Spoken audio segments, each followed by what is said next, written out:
एवढे दिवस तर खूप आनंदात गेले होते, पण हा दिवस मात्र थोडासा दुःखाचाच वाटत होता. असं मी का बोलतेय तुम्हाला पुढे कळेलच. त्याच्या आधी सकाळी सकाळी चहा वगैरे घेतला आणि चहा वगैरे नाही घेतला तर आपलं तर डोकंच काम करत नाही. तुमच्या बाबतीत पण असंच आहे का? कॉमेंटमध्ये नक्की सांगा. आणि काल मी ही मेहंदी काढली होती जी की मी तुम्हाला दाखवत आहे आणि ही अधुरीच राहिलेली आहे. तुम्हाला तर माहिती आहे आपलं कार्टून कसं आहे ते. आणि नंतर आम्ही छान असं रेडी वगैरे झालो, कारण आज होतं आपल्या आईसाहेबांचं विसर्जन. हा व्हिडिओ खूप लेट झालेला आहे मला माहिती आहे, पण असो काही हरकत नाही.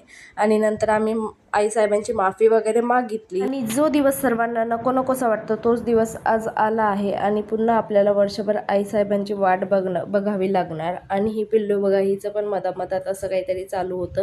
आणि बायांचं तर काहीतरी वेगळंच होतं बाबा. त्यांनी एवढे दिवस पण गरबा खेळला आणि आज पण त्यांना गरबाच खेळायचा होता. मग असं म्हटलं आपण पण गरबाच खेळूयात. ते वेगळे आपण वेगळं करण्यात काही फायदा नाही, म्हणजे ते योग्य पण वाटत नाही. आणि लाईफ तर एकदाच भेटते हेच विचार करून आम्ही पण आमचं खूप एन्जॉयमेंट केलं आणि सगळेजण आपापल्या परीने एन्जॉयमेंट करत होते. आणि याच्यात आमचं पावसाने पण साथ दिली होती.